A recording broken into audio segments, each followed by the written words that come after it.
जय हिंद साथियों, मैं अभय गोस्वामी स्वागत करता हूं आप सभी का मैथ्स की पाठशाला पर।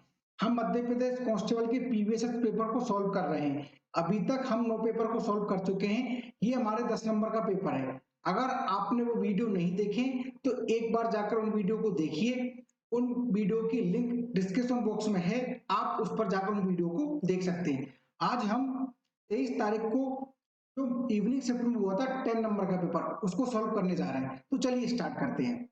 चलिए देखिए, क्लास को स्टार्ट करने से पहले आज हमने पीछे बैकग्राउंड में व्हाइट कलर रखा हुआ है। तो लास्ट वीडियो में हमारा ग्रीन कलर था।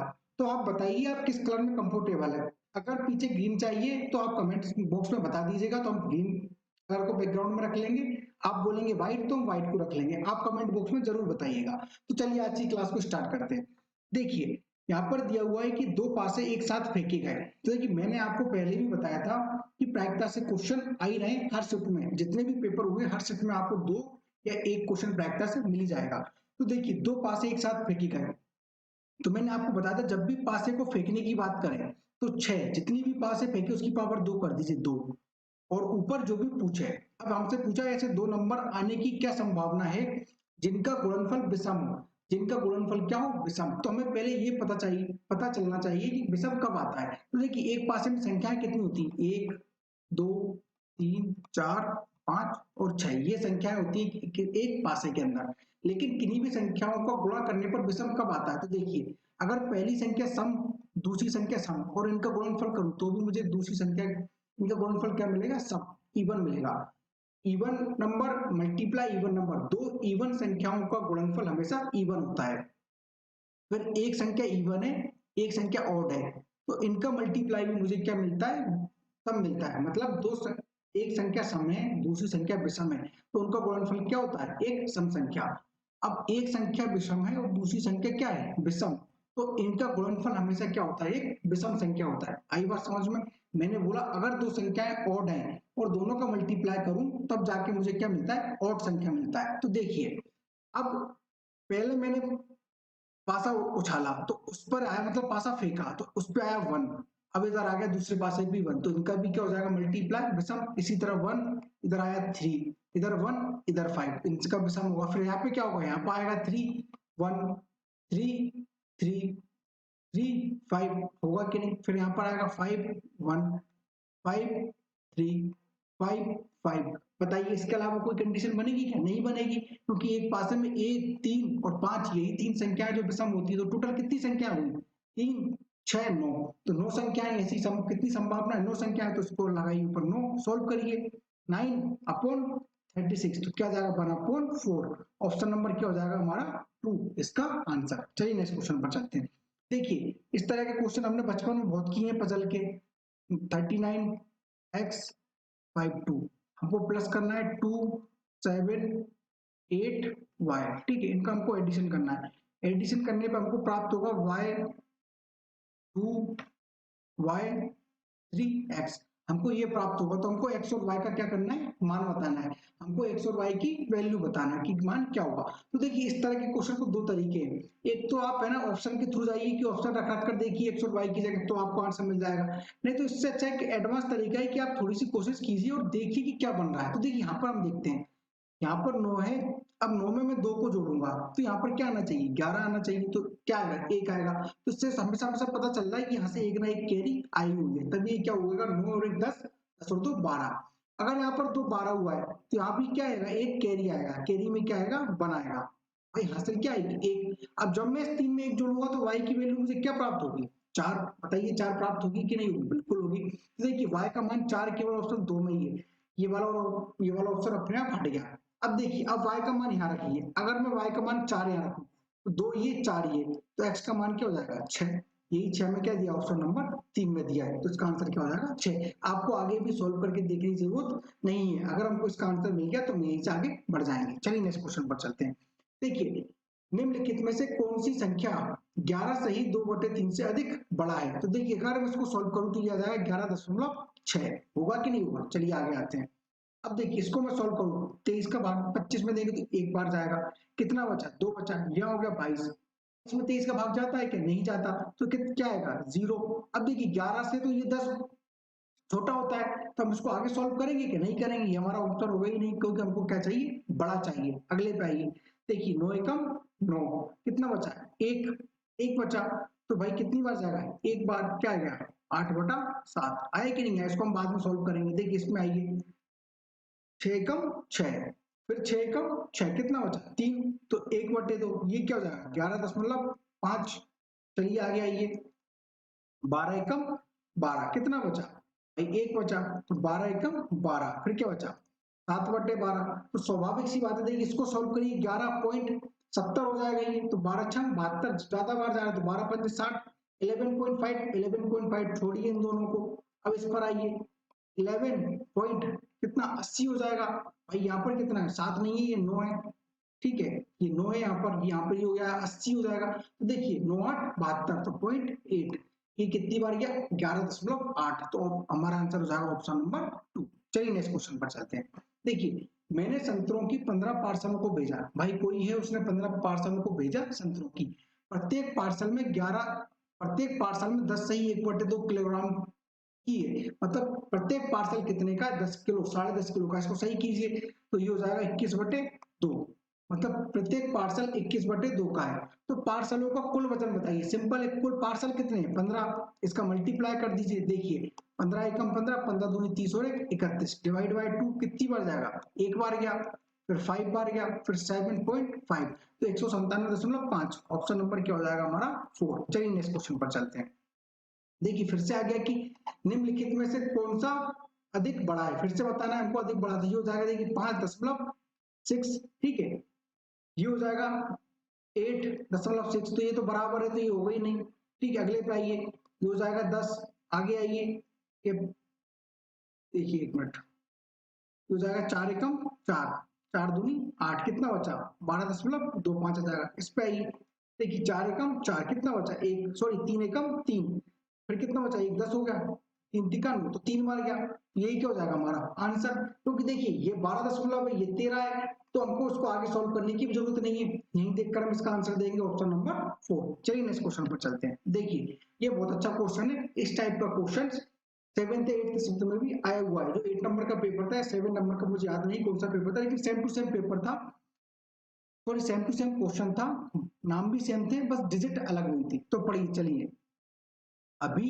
और प्रेम के पास कुल मिलाकर 6,000 रुपए, भाई कोई एक अभी है और एक प्रेम है, इनके पास कुल मिलाकर कितना है 6,000 रुपए है।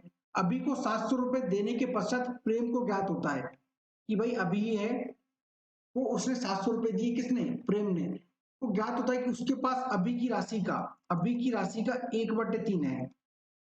भाई कोई प्रेम था, तो प्रेम था, उसने ना अभी को 700 रुपए दिए, जैसे ही वो 700 रुपए देता है तो वह पाता है कि उनके पास उसकी राशि का कितना है 1/3। तो यहाँ पर सॉल्व कीजिए, ये क्या हो जाएगा A/P, हो जाएगा 3/1, होगा कि नहीं हुआ। अब देखिए मैंने उसको 700 रुपए दिए या मैंने उससे 700 रुपए लिए, तो हमारे दोनों के पास जो टोटल रुपए था वो कभी बदलेगा क्या, नहीं बदलेगा, केवल उसका रेशो में अनुपात बदलेगा, क्या बदलेगा, रेशो में। अगर मेरे पास 100 रुपए हैं और सामने वाले के पास 50 रुपए हैं, तो टोटल हमारे पास 150 रुपए हैं। अब मैंने अपने में से 20 रुपए उसको दे दिए, किसको दे दिए 20 रुपए, तो उसके पास होगा 70 रुपए, सामने वाले के पास, मेरे पास होगा 80 रुपए, तो दोनों का योग तो अभी भी कितना है 150 रुपए ही। लेकिन रेशो में ये चीज अलग हुई, रेशो में हमारा हो गया 8:7, रेशो में परिवर्तन हो सकता है लेकिन संख्या में हम दोनों के पास समान रुपए रहे, तो वही चीज यहाँ पर है। रेशो में इसके पास 3 रुपए, अभी के पास, और प्रेम के पास 1 रुपए, कुल 4 रुपए, लेकिन रेशो में 4 है और संख्याओं में हमें 6,000 रुपए दे रखा है सवाल में, ठीक है। तो एक रेशो की वैल्यू क्या जाएगी 15, 1500 हो जाएगी, एक रेशो की वैल्यू कितनी आ जाएगी 1500 हो जाएगी। तो बस पी क्या कितना हो जाएगा 3 × 1500, तो क्या हो गया 4500 हुआ, कोई दिक्कत। प्रेम का कितना हो जाएगा 1 × 1500, भाई ये यहाँ से हुआ है, ये इस जगह से, ठीक है, इज इक्वल टू कितना हो जाएगा 1500। तो वो पहले पूछा सवाल में, तो प्रारंभ में प्रेम के पास कितने रुपए थे, तो वो पूछा है प्रारंभ में। देखिए अब अभी को 700 रुपए देने के पश्चात प्रेम को ज्ञात हुआ था कि इस रेशो में पैसा है, तो प्रेम ने क्या किया था 700 रुपए दिए थे किसको, अभी को, तो उसमें 700 क्या करना पड़ेगा, प्लस करना पड़ेगा, तो ये क्या आ जाएगा 2200। तो ऑप्शन क्या हो जाएगा, ऑप्शन नंबर 2 हमारा आंसर। चलिए नेक्स्ट क्वेश्चन पर चलते हैं। देखिए 9 महीने के लिए 18% प्रति वर्ष पर साधारण ब्याज। तो हम जानते थे कि साधारण ब्याज का फॉर्मूला होता है, मैं फॉर्मूला लिख के दे देता हूँ आपको एक बार। साधारण ब्याज बराबर मूलधन गुणित दर गुणित समय बटे 100। तो साधारण ब्याज क्या है, इसको मिला है 1200 रुपए ब्याज। साधारण ब्याज पूछ रहा है हमसे, ऐसा ही क्या होगा, ठीक है। मूलधन दिया है हमको 1200 रुपए, रेट दी है 18 वर्ष, टाइम दिया है 9, 9 दिया है टाइम मंथ में, ये होता है ईयर पे। तो 12 से क्या करना पड़ेगा, बाहर अपॉन 100 तो है ही। देखिए 1200 से ये 1200 गया, 18 नंबर क्या हो जाएगा 162। ऑप्शन नंबर 2 क्या हो जाएगा हमारा आंसर। सिंपल है। चलिए नेक्स्ट क्वेश्चन पर चलते हैं। देखिए तीन क्रमागत संख्याओं का औसत 15 है। जब तीनों संख्याएं 3 से गुणित है की जाए तो नया औसत क्या हो जाएगा, 15 3 45, हमारा आंसर ऑप्शन नंबर 4 क्या हो जाएगा, हमारा आंसर हो जाएगा। ये कैसे, देखिए मैंने आपको पिछले वीडियो में भी इसका बेसिक कंसेप्ट बताया था, आप एक बार उस वीडियो को देखिए तो आपको इसका कंसेप्ट भी समझ में आ जाएगा। नहीं तो चलिए फिर भी एक और मैं आपको इसका कंसेप्ट बता देता हूँ। देखिए मेरे पास अगर 5 संख्याएं हैं, 1 2 3 4 5, और इनसे मैं बोलूं कि इनका औसत है मेरे पास 3, इनका औसत क्या है मेरे पास 3। अब इन पांचों संख्याओं को मैं क्या करूं, 2 से मल्टीप्लाई करूं, 2 2 से मल्टीप्लाई करूं, देखो क्या हो जाएगा 2, ये हो जाएगा 4, ये हो जाएगा 6, ये हो जाएगा 8, ये हो जाएगा 10। क्या हो गया, मैंने क्या बोला, इन पांचों संख्याओं को मैंने क्या कर दिया, 2 से मल्टीप्लाई कर दिया। 5 संख्याओं का मेरे पास औसत था 3, मैंने प्रत्येक संख्या में 2 से गुणा कर दिया। तो अब इसका औसत बताइए। तो देखिए ये क्रमागत संख्या है, तो क्रमागत संख्या में पहली और लास्ट को जोड़ के, पहली और लास्ट को जोड़ के 2 का भाग देके तो हमारे पास क्या मिलता है, औसत मिलता है कि नहीं मिलता, बताइए। मैं आपको कब से बताते आ रहा हूँ, पहली क्लास से ही मैं आपको बताते आ रहा हूँ। तो क्या आ गया 6, देखिए आया कि नहीं आया। अगर यहीं पे मैं 3 में मल्टीप्लाई 2 का कर देता तो भी मुझे औसत क्या मिल जाता, 6। बताइए मिलता है कि नहीं मिलता। तो जब भी इस तरह के क्वेश्चन आए तो मैंने आपको पहले भी बताया है, अगर वो एडिशन करने का बोले तो आप ऐड कर दीजिए, माइनस का बोले तो माइनस कर दीजिए, मल्टीप्लाई का बोले तो मल्टीप्लाई कर दीजिए, किसमें, एवरेज में, तो हमको आंसर मिल जाता है। चलिए नेक्स्ट क्वेश्चन पर चलते हैं। देखिए यदि 15% पानी का बिल मूल बिल से कम कर हो जाता है, तो हम मानते हैं मूल बिल था हमारे पास 100 रुपए, ठीक है, हमने मान लिया 100 रुपए। आप इसको रेशो से भी कर सकते हैं। तो भुगतान करने की शेष राशि 170। देखिए 15% पानी का बिल मूल बिल से कम हो गया, भाई 100 का जब मैं 15% कम करूंगा तो कितना हो जाएगा, 85 होगा कि नहीं होगा, बिल्कुल होगा। अब इस 85 की वैल्यू सवाल में कितनी दे रखी है, 170। ये इसका कितना गुना है, 2 गुना। हमसे क्या पूछ रहा है, मूल बिल, मूल बिल माना था हमने 100 मल्टीप्लाई 2 कर दीजिए तो क्या आ जाएगा 200, इसका आंसर ऑप्शन नंबर 1। चलिए नेक्स्ट क्वेश्चन पर चलते हैं। देखिए दो संख्याओं के बीच का अंतर बड़ी संख्या का 20% है। हम मान लेते हैं कि पहले मैं आपको उसको बेसिक से बता रहा हूँ, फिर इसका मैं आपको थोड़ा सा एडवांस अप्रोच बताऊंगा। देखिए दो संख्याओं का के बीच अंतर, हमने मान लिया दो संख्याएं x माइनस वाई, इनके बीच का अंतर बड़ी संख्या का 20%। देखिए अब मैं x में से कोई संख्या घटा रहा हूँ, अब मैं x में से क्या कर रहा हूँ, कोई संख्या घटा रहा हूँ, तो बड़ी संख्या क्या होगी, x होगी। तो इस x का क्या 20% है, यही सवाल में बोल रहा है। दो संख्याओं के बीच का अंतर बड़ी संख्या का 20% है, बड़ी संख्या का क्या 20% है। यदि छोटी संख्या 20 है तो बड़ी संख्या ज्ञात कीजिए। आप इसको सॉल्व कर लीजिएगा, आपको इसका आंसर मिल जाएगा, कोई बड़ी बात नहीं है, आप सभी लोग इसको सॉल्व कर लेंगे। अब मैं आपको इसका बताता हूँ थोड़ा सा एडवांस अप्रोच कि आप इसको फ्रैक्शन से कैसे कर सकते हैं आपको, है ना। देखिए अब आप 20% को क्या लिखेंगे, अगर आपको थोड़ा सा रेशो कंसेप्ट आता है तो हम इसको बहुत ही आसानी से बहुत जल्द कर सकते हैं। देखिए हम 20% को क्या लिख सकते हैं, 1/5 लिख सकते हैं कि नहीं लिख सकते। वे बोल रहा है दो संख्याओं के बीच का अंतर बड़ी संख्या का 20% है। अब जो बड़ी संख्या का 20% वही तो इसका अंतर है। 5 का 20% क्या है, 1 है कि नहीं। तो इनका अंतर क्या हो जाएगा, 5 में से 1 जाएगा तो क्या हो जाएगा 4, होगा कि नहीं हुआ। तो छोटी संख्या क्या होगी 4, लेकिन इसमें कितना दिया है 20 दिया है, दिया है कि नहीं। 1 की वैल्यू कितनी है 5 के बराबर है कि नहीं। हमसे पूछ रहा है बड़ी संख्या, तो 5 में मल्टीप्लाई कर दीजिए, क्या आ जाएगा 25, हमारा क्या हो जाएगा आंसर। ऑप्शन नंबर क्या हो जाएगा हमारा 4। अगर आपको ये मेथड समझ में नहीं आता तो आप इसको बेसिक से भी कर सकते हैं, बस आपको इसको सॉल्व करना है, आपका आंसर आ जाएगा। चलिए नेक्स्ट क्वेश्चन पर चलते हैं। देखिए इस टाइप का क्वेश्चन हर शिफ्ट में आया है, सेम टू सेम क्वेश्चन है, केवल यहाँ पर डिजिट उसने चेंज किए। हर शिफ्ट में इस टाइप का क्वेश्चन आया, आप देखेंगे आपको पता चल जाएगा। 15 वर्ष पश्चात राजू की आयु 5 वर्ष पहले की राजू की आयु, हम मान लेते हैं राजू की आयु थी, वर्तमान आयु x है। अब 5 वर्ष पहले 5 वर्ष पहले तो राजू की आयु में क्या करना पड़ेगा हमको, 5 माइनस करना पड़ेगा। 5 वर्ष पहले राजू की आयु की 5 गुनी थी, कब, 15 वर्ष पश्चात। 15 वर्ष पश्चात के लिए हमको एक्स में क्या करना पड़ेगा, 15 का प्लस करना पड़ेगा। फिर से पढ़िए सवाल को, 15 वर्ष पश्चात, 15 वर्ष के पश्चात राजू की आयु 5 वर्ष पहले राजू की आयु को 5 गुना थी, इसका क्या थी 5 गुना, उसमें क्या कर दीजिए 5 गुना, तो ये क्या हो जाएगा बराबर हो जाएगा 5x माइनस 25 बराबर x प्लस 15। ये x यहाँ पर आएगा तो ये बचेगा 4x, ये यहाँ पर जाएगा तो ये हो जाएगा 40, x बराबर क्या हो जाएगा 10, होगा कि नहीं। अब वो बोले राजू की वर्तमान आयु, राजू की वर्तमान आयु मानी थी हमने x, तो उसका आंसर हो जाएगा 10 वर्ष, ऑप्शन नंबर 4। नेक्स्ट क्वेश्चन पर चलते हैं। देखिए 8 वर्ष पहले प्रभु अपने पुत्र से 4 गुना था। भाई कोई प्रभु है क्या है, प्रभु ही तो है, हाँ प्रभु जी हैं, ये वो वाले प्रभु नहीं है, राम है।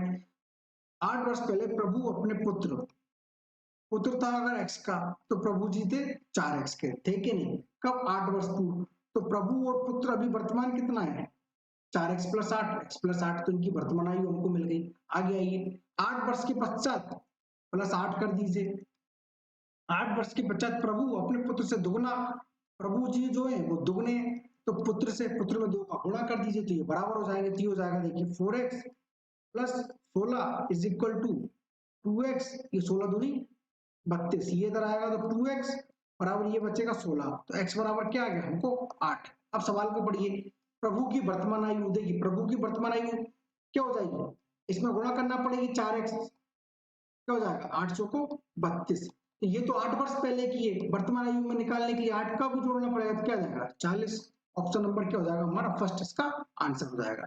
बताइए कोई दिक्कत क्या भाई, 4x तो हमने मानी थी उसकी 4 गुना था, तो 4 हमने x में 8 रख दिया तो 32 आ गया, लेकिन ये 32 तो 8 वर्ष पूर्व की है ना, 8 वर्ष पहले की, तो 8 को जोड़ना पड़ेगा। ठीक है चलिए नेक्स्ट क्वेश्चन पर चलते हैं। देखिए युक्ता ने अपनी माँ की सेम टू सेम क्वेश्चन, ये है ना कल की शिफ्ट में भी आया था, कल मतलब इन द सेंस जो सुबह की शिफ्ट में हुआ था 23 तारीख को paper, same to same question है, केवल डिजिट इधर से उतारा है। युक्ता ने अपनी माँ के लिए फल और सब्जियां खरीदने हेतु 350 रुपए प्राप्त किए। भाई युक्ता ने अपनी माँ से 350 रुपए लिए, उसने 148 रुपए मूल्य के फल खरीदे।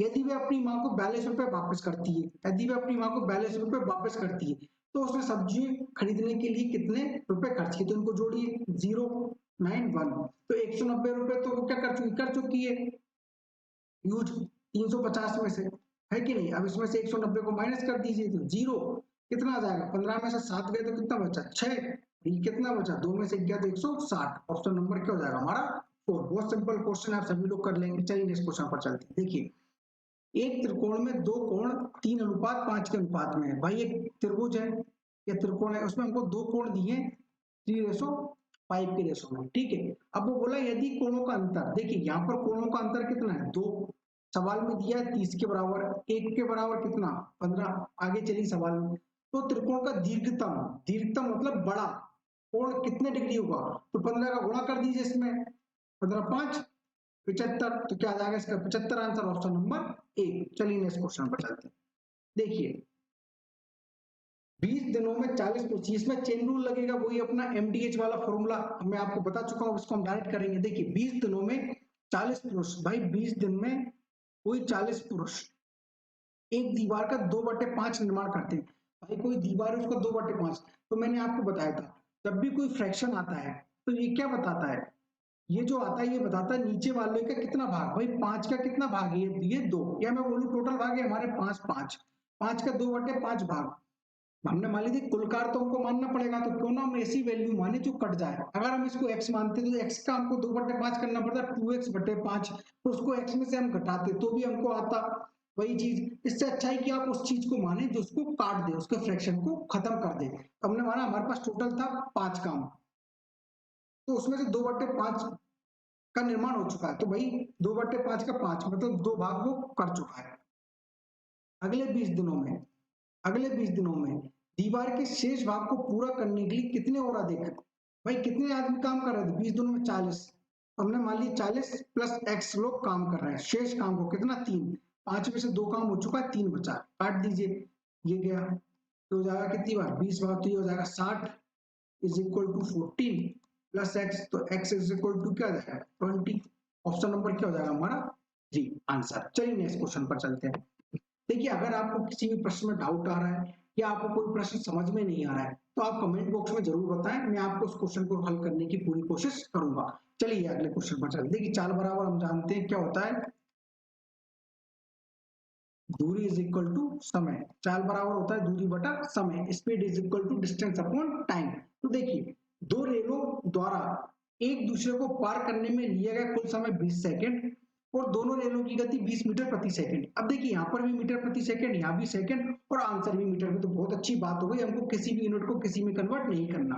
तो देखिए दो रेलें जा रही हैं, अपोजिट जा रही हैं एक दूसरे को पार करने में। ठीक है, यहाँ पर दिया नहीं है कि अपोजिट जा रही है, बस ये बोला एक दूसरे को पार कर रही है, तो इनकी क्या हो जाएगी, डिस्टेंस क्या हो जाएगी, जुड़ जाएगी। तो 10 प्लस 10 क्या पूछा है, दूरी। तो देखिए पहले ट्रेन की दूरी x है तो दूसरे ट्रेन की भी दूरी हमने क्या मान ली x, क्योंकि ये पूछा है संयुक्त लंबाई। ठीक है, और ऐसा करने में उसको कितना सेकंड लग रहा है, 20 सेकंड का समय। बस जोड़ दीजिए, ये हो जाएगा 20, ये मल्टीप्लाई हो जाएगा 20 इज इक्वल टू 2x, तो ये हो जाएगा 400 बराबर 2x। अब देखिए क्या करिए, यहाँ पर है ना, आप x की वैल्यू निकालने की गलती मत करिएगा कि आप यहाँ से 2 से इसको काट दो 200 और जल्दी जल्दी जाके 200 को आंसर लगा दो और आगे बढ़ जाए। तो देखिए बच्चों ऐसा मत करिए, अगर आप ऐसा करेंगे तो x की वैल्यू निकलेगी और x केवल एक ट्रेन की लंबाई है। हमसे सवाल में पूछा है उससे संयुक्त लंबाई क्या है, ट्रेन की संयुक्त लंबाई क्या है, तो हमें 2x की वैल्यू बताना है, तो क्या हो जाएगा 2x की वैल्यू 400, ऑप्शन नंबर 4। चलिए नेक्स्ट क्वेश्चन पर चलते हैं। देखिए एक किसी कार को 18 दिन में, तो वही टाइम एंड वर्क का क्वेश्चन आ गया। देखिए इस टाइप के एक एज, दूसरा एवरेज और तीसरा टाइम एंड वर्क, इससे हर शिफ्ट में कम से कम 3 से 4 क्वेश्चन आए हुए हैं, तो आप इन टॉपिक को बहुत अच्छे से कर लें। ठीक है, ए किसी कार को 18 दिन में और बी उसी कार को 15 दिन में करता है। तो देखिए जब भी इस तरह का क्वेश्चन आए तो सबसे पहले क्या निकालते हैं, टोटल वर्क, मतलब उसका एलसीएम। टोटल वर्क क्या हो जाएगा 90, तो इससे क्या निकलेगी एफिशिएंसी, इसकी 5 इसकी 6, यहाँ क्या निकलती है क्षमता। ठीक है, तो अब पढ़िए सवाल को। यदि ए 12 दिनों के लिए कार्य करता है, ठीक है, ये क्षमता आ गई। अब ए एक दिन में कर रहा है 5 काम, ठीक है, ये कितना काम कर रहा है 5 दिन काम, तो 12 दिन में कितना काम करेगा, 12 का गुणा कर दीजिए, 12 पंच 60, 60 काम ए ने कर दिया और फिर कार छोड़कर चला गया। भैया ए ने कितने दिन काम किया, 12 दिन काम किया, एक दिन में 5 काम करता है, 60 काम करके चला गया, गया कि नहीं गया, चला गया, तो शेष कितना काम बचा बताइए, 30 काम बचा, 30 काम बचा, आगे पढ़िए। और फिर कार्य छोड़कर देता है, तो बी अकेला बची हुई कार्य को कितने दिनों में करेगा, बी अकेला बची हुई कार्य को, शेष कार्य को, भाई 30 काम बचा है, 6 काम कर रहा है, तो कितने दिन में करेगा, 5 दिन में करेगा। ऑप्शन नंबर क्या हो जाएगा 4 हमारा आंसर, क्योंकि बी की एफिशिएंसी क्या है 6, शेष काम बचा है 30, एक दिन में, एक दिन में 6 काम कर रहा है, 30 काम कितने में करेगा 5 दिन में। चलिए नेक्स्ट क्वेश्चन पर चलते हैं। देखिए ये क्वेश्चन, ये क्वेश्चन व्यापम वालों ने क्या कर दिया था, कैंसिल कर दिया था, लेकिन सिंपल क्वेश्चन था, इसके आंसर लेकिन मैच नहीं हो रहे थे। देखिए क्या दिया है, 6 और 5 के स्थानीय मानों के बीच का अंतर, अंतर निकाल लेंगे। अब 6 के स्थानीय मान क्या हो जाएगा 6000, 5 का कितना हो जाएगा 500, इसका अंतर वो पूछ रहा था तो ये आ जाता, लेकिन ऑप्शन एक भी नहीं है, इसको कैंसिल कर दिया था व्यापम। चलिए नेक्स्ट क्वेश्चन पर चलते हैं। देखिए एक टेलीविजन का क्रय मूल्य 2400 रुपए है, जो कि अंकित मूल्य से 20% कम है। यदि उसे अंकित मूल्य पर 16% की छूट पर बेचा जाता तो उसका अंकित मूल्य, विक्रय मूल्य और लाभ ज्ञात करें। तो हमसे देखिए इसमें क्या पूछ रहा है, मार्केट प्राइस, सेलिंग प्राइस और प्रॉफिट पूछ रहा है। यहाँ पर देखिए सारे ऑप्शन अलग अलग हैं, लेकिन देखिए अब हमको इसमें सारे ऑप्शन को निकालना ही पड़ेगा, क्योंकि इसमें एक और दिया उपरोक्त में से कोई नहीं है। ठीक है, समझ रहे हैं। देखिए मैं आपको आगे बताऊंगा क्या कहना चाह रहा हूं मैं। एक टेलीविजन का क्रय मूल्य 2400 रुपए है, जो कि अंकित मूल्य से एक 20% कम है। मान के चलिए अंकित मूल्य था x, इस पर 20% बराबर 80, कितना हुआ 24 हुआ कि नहीं हुआ, बस काट दीजिए एक जीरो से एक जीरो, 8 एक नंबर 8 जीरो 8 दिया 24, ये 2 जीरो ये 2 जीरो, तो अंकित मूल्य कितना आ गया 3000। तो देखिए ऑप्शन नंबर केवल 2 में ये 3000, तो हमारा आंसर हो जाएगा ऑप्शन नंबर 2। हम देखकर लगा देते अगर ये ऑप्शन में नन ऑफ दिस नहीं होता भाई, इसलिए हमको इसके सारे ऑप्शन को निकालना पड़ेगा इसके आंसर को। हम बिना उसके भी इसका नन ऑफ दिस लगा सकते हैं, सॉरी नन ऑफ दिस बोल रहा हूं मैं। अगर इस क्वेश्चन में फोर्थ नंबर पर नन ऑफ दिस आंसर में नहीं होता तो हम इसका आंसर क्या कर देते, 2 लगा देते। मैं क्या बोल रहा हूं, अगर इस क्वेश्चन का आंसर में ये नन ऑफ दिस नहीं होता, क्या नहीं होता, नन ऑफ दिस नहीं होता, तो हम इसका आंसर ये लगा देते हैं, लेकिन यहाँ पर नन ऑफ दिस दिया हुआ तो इसको हमको पूरा सॉल्व करना पड़ेगा। चलिए पूरा सॉल्व करते हैं। तो एक्स की वैल्यू मतलब अंकित मूल्य तो हमको मिल गया। अब क्या बोल रहा है, यदि उसे अंकित मूल्य पर 16% छूट पर बेचा जाता है, भाई 3000 है अंकित मूल्य, 16% की छूट पे बेच रहा है तो कितने बेचेगा, 84 पर बटे 100 निकाल लीजिए। देखिए दो जीरो गई, जीरो, 4×12 की 2, कैरी ये 8×24, 24 और 25। तो देखिए 2520 भी आ गया, यहाँ तक सही है। अभी हमको ये भी निकालना है क्योंकि नन ऑफ दीज है, तो उसका अंकित मूल्य, विक्रय मूल्य और लाभ, लाभ पूछ रहा है भाई वो। अंकित मूल्य था 3000, बेच रहा है 2520 पे, किस पे, 2520 पे बेच रहा है कि नहीं बेच रहा, कितने का लाभ हो रहा है उसे, 2520 रुपए का लाभ हो रहा है कि नहीं हो रहा, किस पे, 3000 पर, हो रहा है कि नहीं हो रहा भाई, मल्टीप्लाई 100 कर दीजिए। दो जीरो से ये दो जीरो गई, एक जीरो से एक जीरो गई, ठीक है। ये क्या मैंने थोड़ा सा गलत कर दिया है, क्या पूछ रहा है वो, लाभ, भाई 12% तो उसका अंकित मूल्य, विक्रय मूल्य, और प्रॉफिट पूछ रहा है भाई, क्या पूछ रहा है, प्रॉफिट पूछ रहा है। तो देखिए अब क्रय मूल्य कितना था उसका, 2400 था, थोड़ा सा गलत हो गया यहाँ पे, तो अंकित मूल्य से थोड़ी निकालेंगे हम। क्रय मूल्य था उसका 2400, थोड़ा सा गलत हो गया, क्रय मूल्य क्या था, 2400 था, बेच रहा है वो काय पे, 2520 पर, तो उसका लाभ बताना है आपको, यहाँ से लाभ निकलेगा, है ना। 2400 रुपए क्या था उसका क्रय मूल्य था, और विक्रय मूल्य है ये। भाई जो भी लाभ और हानि होती है वो क्रय मूल्य पर होती है, अंकित मूल्य पर थोड़ी होती है। मैं हम 3000 पर थोड़ी निकालेंगे, हम निकालेंगे क्रय मूल्य पर, क्रय मूल्य था 2400, उसको लाभ हो रहा है 120 रुपए का, हो रहा है कि नहीं, किस पे, 2400 पे, इंटू 100। तो देखिए दो जीरो से दो जीरो गया, गया है कि नहीं गया। अब देखिए काटी, 24×5 क्या होता है 120, 5%, तो इसका आंसर हो जाएगा ऑप्शन नंबर 2। आई बात समझ में। देखिए मैं क्या गलती कर रहा था, मैं यहाँ पर अंकित मूल्य पर निकाल रहा था, क्या चीज, प्रॉफिट। हम हमेशा से जानते हैं कि कोई भी लाभ और हानि हमेशा क्या होती है, क्रय मूल्य पर होती है, किस पे, क्रय मूल्य पर, ना कि अंकित मूल्य पर। चलिए नेक्स्ट क्वेश्चन पर चलते हैं। देखिए एक व्यापारी ने अपने सामान पर क्रय मूल्य से 40% अधिक अंकित किए। देखिए इस टाइप का क्वेश्चन भी एक पिछले शिफ्ट में आ चुका है। तो हम क्या करते थे, 2 रुपए हमने माना अंकित मूल्य, इस पर वो 40% अंकित करता है, उसकी कीमत कितना करता है, 140 करता है कि नहीं, अधिक अंकित किया, लेकिन 25% की छूट प्रदान करता है। इस पर क्या कर रहा है, 25% की छूट, कितने में बेच रहा है, 75/100 पे। आप इस तरह कर सकते हैं, निकाल लीजिए। 3 बार गया, ये 4 बार गया। देखिए अब इसको काटिए, 4×12, 2 बचा, 4×5 20। देखिए 35 दूनी 70, या 105, कितना आ रहा है, 105। ऐसा करने पर कितने में बेच रहा है, 105 में। 100 रुपए की बीज कितने में बेच रहा है, 105 में, तो कितना परसेंट का प्रॉफिट हो रहा है, 5% का। ऑप्शन नंबर 3 हमारा क्या हो जाएगा, आंसर। चलिए नेक्स्ट क्वेश्चन पर चलते हैं। देखिए 2, 3, 5 का महत्तम समान पर बताना है हमको, क्या बताना है, एचसीएफ क्या हो जाएगा इसका, एक ही होगा। एचसीएफ क्या होता है, हाईएस्ट कॉमन फैक्टर, एक ऐसी संख्या जो बड़ी से बड़ी संख्या हो और जो कोई अगर संख्या उसको विभाजित करे, वो क्या कहलाता है, हमारा एचसीएफ कहलाता है। तो इसका आंसर क्या हो जाएगा, ऑप्शन नंबर 1, क्योंकि 2, 3, 5 को केवल एक ही विभाजित करता है। चलिए नेक्स्ट क्वेश्चन पर चलते हैं। देखिए एक संख्या का 18%, कोई संख्या है उसका 18%, उसके 14%, उसके 14% से 45 अधिक है। भाई कोई संख्या है उसका 18%, देखिए आप तो आप इसको इस तरह निकालिए, x का 18%, उसी संख्या का, एक मिनट यहाँ पे थोड़ा सा बता देता हूँ आपको, उसी संख्या का 14% सिर्फ क्या है, 18 कर दीजिए, तो इसमें क्या कर दीजिए, 45 जोड़ दीजिए, तो आपका आंसर आ जाएगा। नहीं तो इससे अच्छा एक थोड़ा सा एडवांस तरीका है, एक संख्या है 18%, ठीक है कोई दिक्कत नहीं, उसके 14%, उसी संख्या के 14% से 45 अधिक है, दोनों में अंतर कितने का है, 4 का, इसी कारण तो वो 45 अधिक होगा।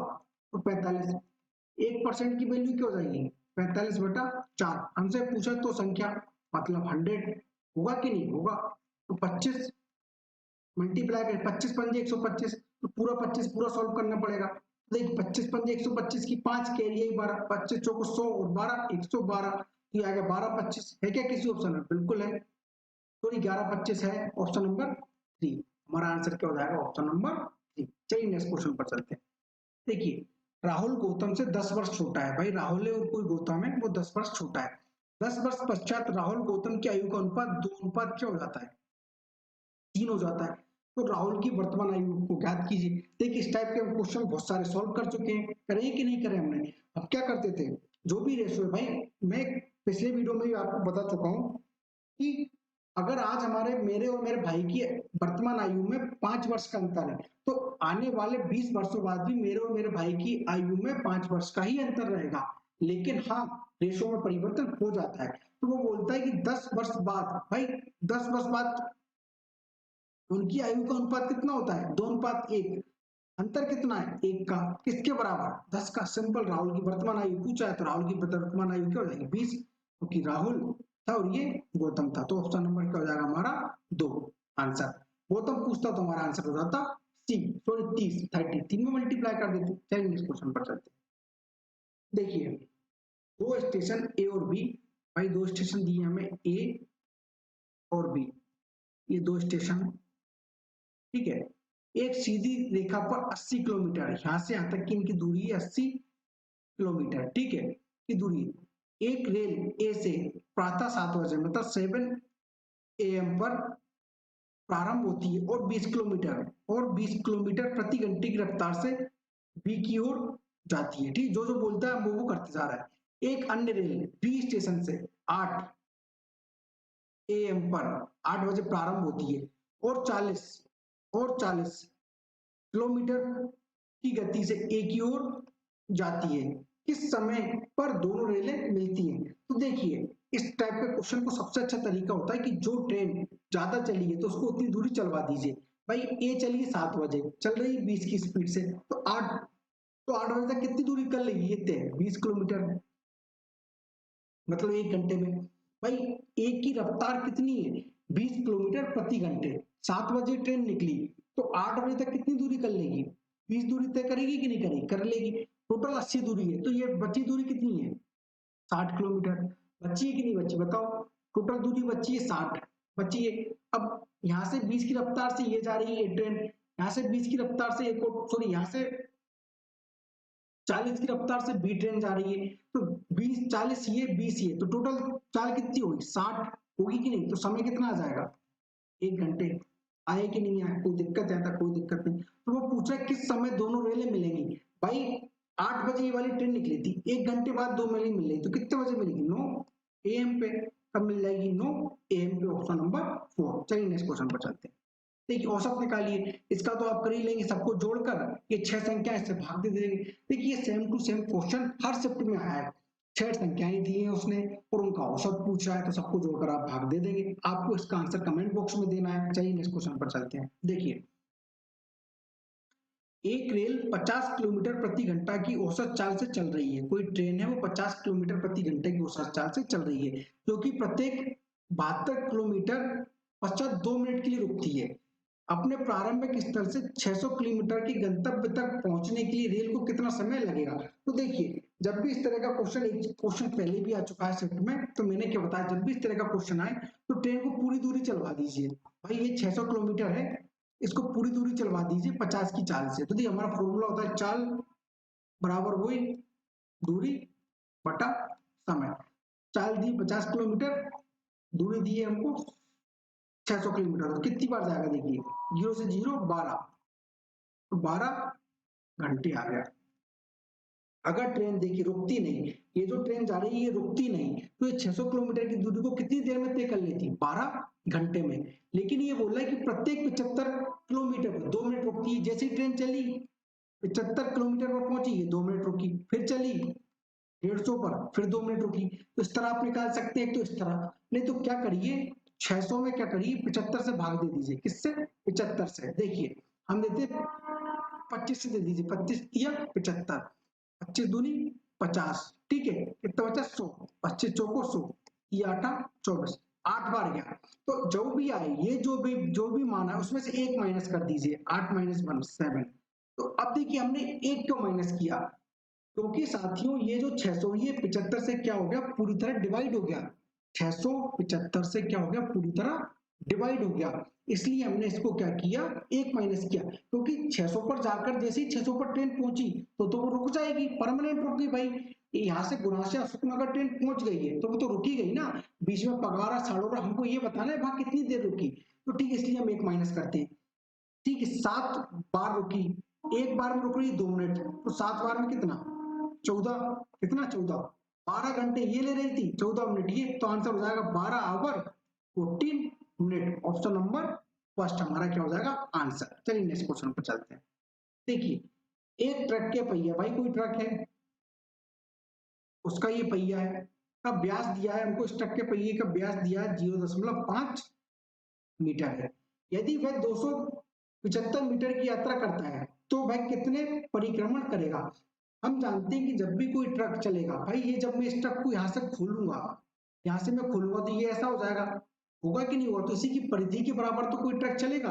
तो जो भी उस पहिए की परिधि रहती है, जो भी ट्रक की कोई परिधि रहती है, उतनी ही दूरी वो तय करता है। तो देखिए वृत्त की परिधि होती है 2πr, तो ये तो हो गया एक चक्कर। हमको देखना n चक्कर चला तो उसकी कुल दूरी आ जाती है, जो कि सवाल में दिया है हमको 275 मीटर सवाल में दिया हुआ है, बस सॉल्व करिए। अब देखिए यहाँ पर दिया हुआ व्यास हमको दो, यहाँ पर दिया है हमको व्यास 0.5 मीटर, तो हमको यहाँ पर क्या चाहिए, त्रिज्या चाहिए r। तो हम जानते हैं व्यास की क्या होती है, आधी त्रिज्या होती है कि नहीं होती, व्यास की आधी क्या होती है, त्रिज्या होती है। तो हमको यहाँ पर व्यास की आधी करना पड़ेगी, लेकिन आप क्या करिए, देखिए यहाँ पर ये यही तो लिखा है 2r pi multiply n is equal to 275। तो यहाँ पर आप इसको आधा मत करिए, डायरेक्ट मान रख दीजिए 2r की जगह 0.5। 22 को क्या लिखेंगे, पाई को 22/7 इंटू n बराबर 275। सॉल्व कर लीजिए, देखिए 10 बटाइए 10 आ गया, आया कि नहीं आया, काट दीजिए इसको, 11 से काट दीजिए, 11 दूनी 22, 11 दूनी 22, 11 पंजे 55। देखिए 55 25 आए कि नहीं आया, ये 5 बार, देखिए 55 25 और 7, 25 7 175, तो n बराबर क्या आ गया 175। ठीक है, तो वह कितने परिक्रमण करेगी, n बराबर मतलब n बराबर 175 चक्कर लगाएंगे। चलिए नेक्स्ट क्वेश्चन पर चलते हैं।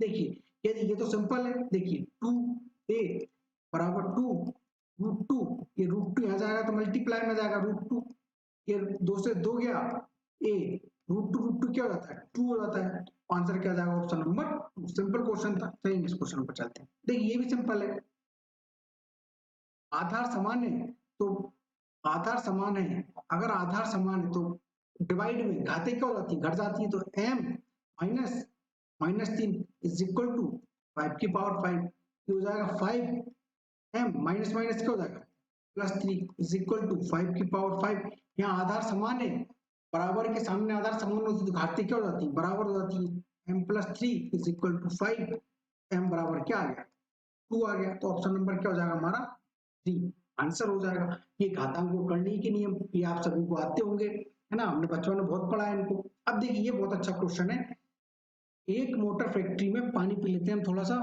पानी पीना सेहत के लिए बहुत ज्यादा जरूरी है, समय समय पर पानी पीते रहें और पढ़ाई करते रहें।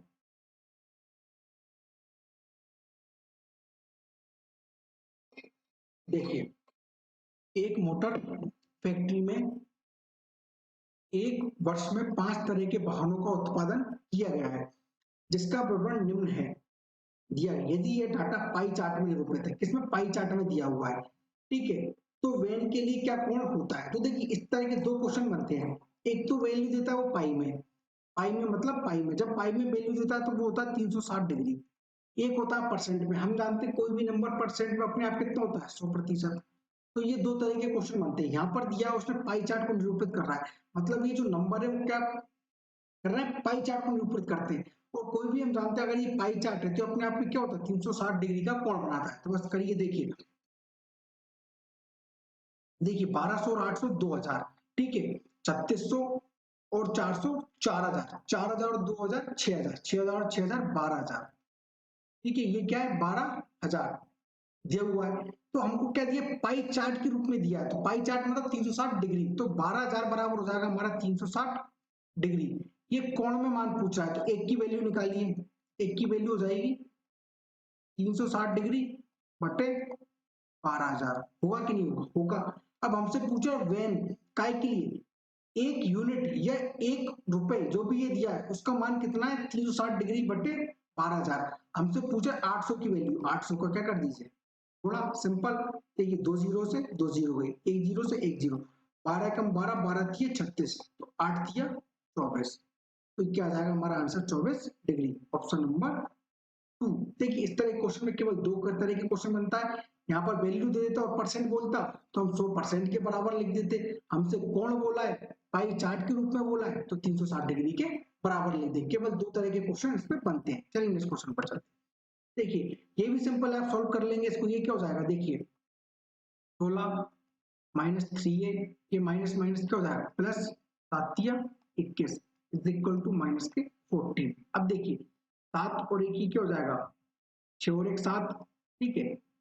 अरे क्या कर रहा हूं मैं, देखो माइनस 3a, ठीक है। देखो 21 और 6 कितना हो गया 27, 27 और 10 37। अब माइनस के 14, 37 यहाँ जाएंगे तो माइनस के 37 हो जाएगा, होगा कि नहीं।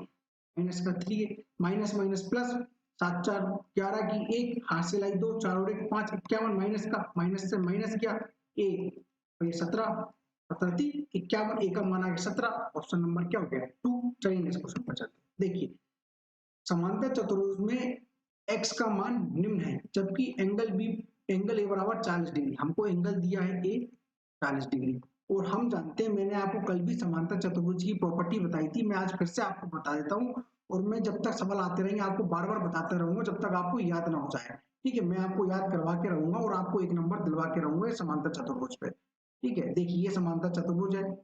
समांतर चतुर्भुज में क्या होता है, इसके आमने सामने के कोण हमेशा क्या होते हैं, बराबर। आमने सामने के कोण क्या होते हैं आपस में, बराबर। Angle A B C D, आमने सामने के कोण क्या होते हैं, बराबर। और किसी समांतर चतुर्भुज के आसन्न कोणों का मान क्या होता है, 180 डिग्री, ठीक है। ये हमने पढ़ा है। अब ये अगर कोण 40 है, ये वाला भी कोण क्या होगा 40 डिग्री होगा। समांतर चतुर्भुज हम जानते हैं, और हम जानते हैं कि एक सरल रेखा पर बनने वाला कोई भी कोण कितने डिग्री का होता है, 180 डिग्री का होता है। एक सरल रेखा पर बनने वाला कोई भी कोण कितने डिग्री का होता है, 180 डिग्री का होता है। ये एक सरल रेखा है, ये कोण 40 डिग्री का बन चुका है, ये बचा हुआ कोण कितने का, 140 डिग्री का। ऑप्शन नंबर क्या हो जाएगा हमारा 4 इसका आंसर। चलिए नेक्स्ट क्वेश्चन पर चलते हैं। देखिए एक चतुर्भुज दिया है हमको A B C D, angle A बराबर दिया है हमको 80 डिग्री, एंगल बी दिया है 100, एंगल सी दिया है 50, एंगल डी का मान पूछ रहा है। सिंपल है, हम जानते हैं किसी भी चतुर्भुज के चारों कोणों का योग होता है 360 होता है। यहाँ पर देखिए 100 100 180 50 230, 230 चतुर्भुज के चारों कोणों का योगफल होता है 360, माइनस कर दीजिए 30 1 130, इसका आंसर जाएगा ऑप्शन नंबर 1 130 डिग्री। तो चतुर्भुज के चारों कोणों का मान होता है 180 डिग्री। चलिए नेक्स्ट क्वेश्चन पर चलते हैं। अब देखिए को सरल कीजिए।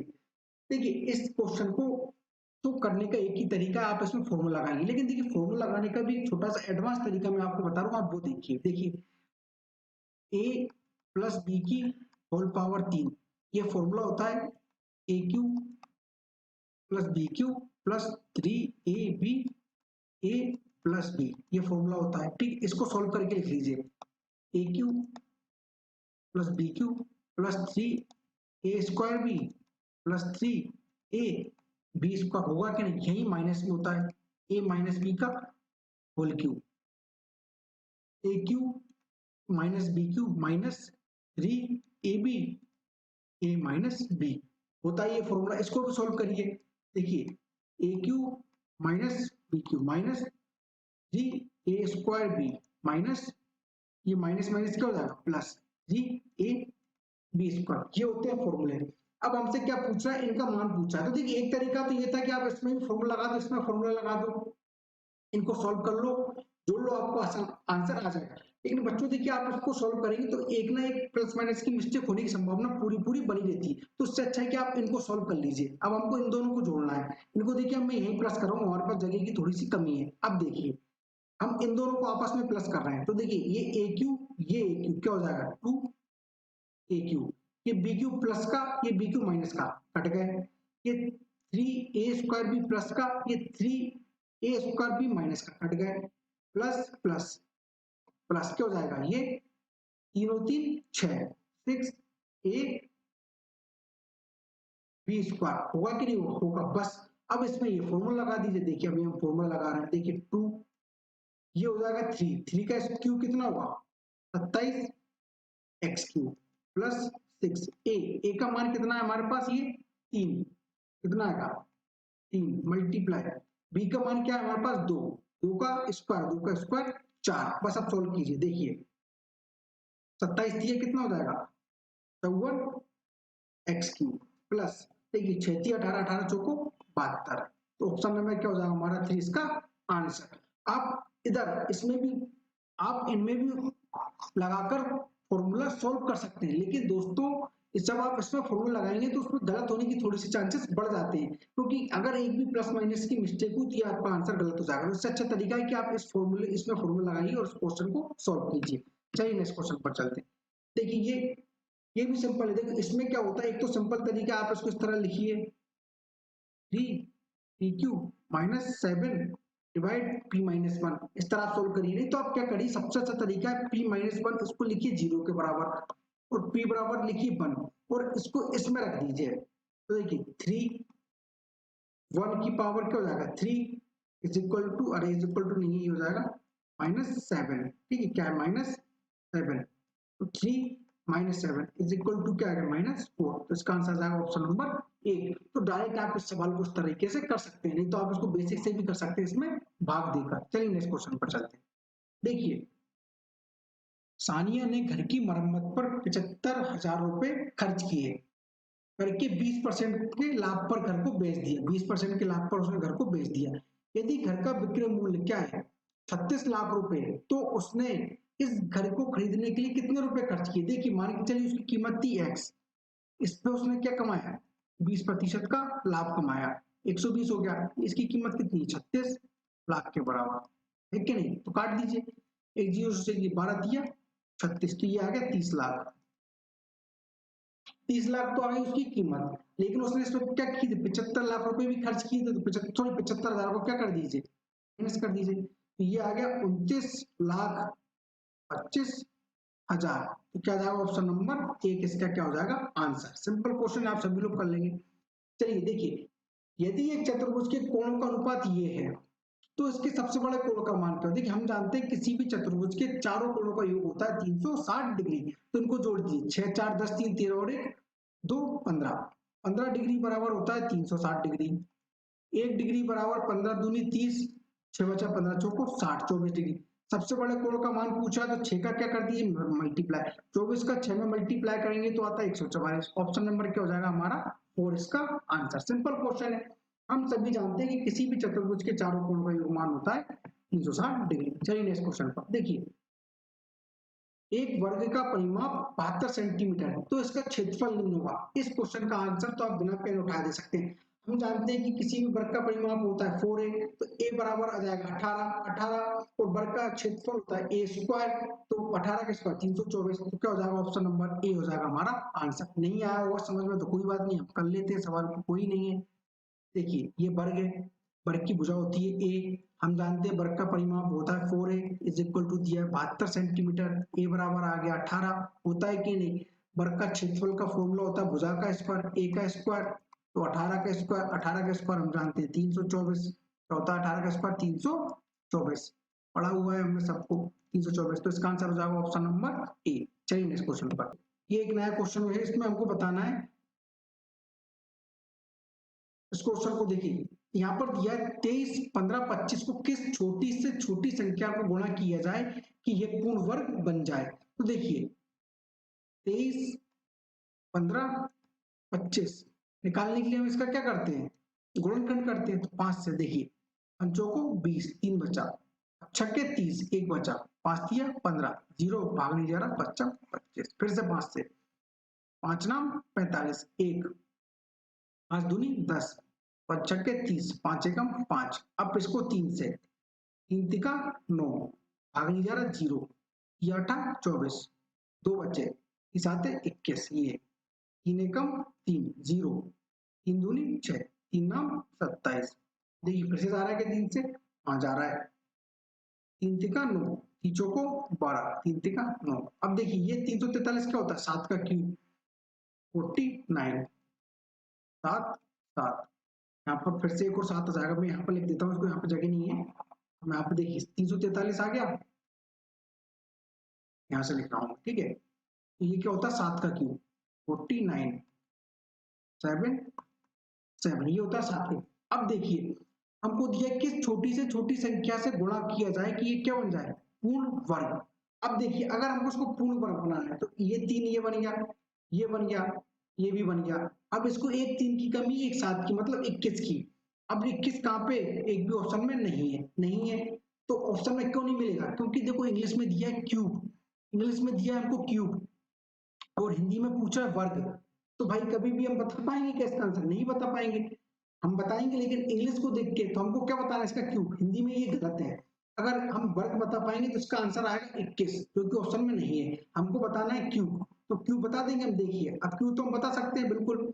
ये देखिए एक जोड़ा तो क्यूब का बन गया, यहाँ पर 3 का जोड़ा बन गया, एक किसकी कमी है, इसमें 5 की कमी है। अगर मैं इसमें 5 का गुणा कर दूं तो ये क्या बन जाएगा, पूर्ण घन बन जाएगा। तो इसका आंसर क्या हो जाएगा, ऑप्शन नंबर 2, क्योंकि तो इंग्लिश में हमको दिया है क्यूब और हिंदी में दिया है वर्ग। अगर वर्ग पूछेगा तो ऑप्शन में होना चाहिए था 21, जो कि नहीं है, तो इसलिए इसका आंसर क्यूब है। और आपको पता होता है कि इंग्लिश का हमेशा ही क्या माना जाता है, सही माना जाता है। चलिए नेक्स्ट क्वेश्चन पर चलते हैं। देखिए लकड़ी का एक ब्लॉक है जिसकी विमाएं, भाई कोई एक लकड़ी का ब्लॉक है इस तरह का घनाभ है, इस तरह का, जिसकी विमाएं 2 मीटर 80 सेंटीमीटर, सॉरी 80 सेंटीमीटर ये नहीं, ये 80 सेंटीमीटर और 40 सेंटीमीटर है। तो 20 सेंटीमीटर का एक घन बनाया जा रहा है, 20 सेंटीमीटर की भुजाओं से क्या बनाया जा रहा है, एक घन बनाया जा रहा है। तो घनाकार ब्लॉक काटे जाएंगे। तो देखिए ये मीटर है, यहाँ पे सेंटीमीटर, यहाँ पे सेंटीमीटर, ये सेंटीमीटर, तो 2 मीटर बराबर होता है 100 सेंटीमीटर। अब हमको एक घन से, सॉरी एक घनाभ से हमको एक घन बनाना है, एक घनाभ से हमको बहुत छोटे छोटे घन बनाना है। तो देखिए उनका आयतन तो क्या होगा, आपस में बराबर होगा, होगा कि नहीं होगा। तो L B H is equal to क्या होगा, ए क्यू। लेकिन इसमें क्या करना पड़ेगा हमें, एन का गुणा, कितने नंबर बनेंगे, तो देखिए हो जाएगा 200 multiply 40 multiply 80 is equal to कितना, 20 इंटू 20 इंटू 20 इंटू एन। ठीक है काट दीजिए, देखिए 2 बार गया, 4 बार गया और ये 10 बार गया। तो देखिए 4 दूनी 8, 8 और 10 80, तो n बराबर क्या हो गया 80। तो 20 सेंटीमीटर विमा वाले कितने घन बनाए जा सकते हैं, 80 घन बनाए जा सकते हैं। ऑप्शन नंबर 3 इसका क्या हो जाएगा आंसर। चलिए नेक्स्ट क्वेश्चन पर चलते हैं। देखिए 2 वर्ष पहले एक गांव में 16,000 लोग थे, आने वाले वर्ष में 10% की वृद्धि हुई। भाई 16,000 लोग थे, आप या तो डायरेक्ट 10% की वृद्धि कर दीजिए या फ्रैक्शन में लिख के कर दीजिएगा, आप कुछ भी कर सकते हैं। अगले वर्ष कुछ लोगों ने गांव छोड़कर चले जाने से जनसंख्या में 18% की कमी, कितनी की 18% की कमी, भाई 100 में 18% की कमी कितना, 82 बटे 100 कमी हुई। तो वहां की वर्तमान जनसंख्या सॉल्व कर लीजिए। देखिए 1 2 3 4, 1 4 ये गया।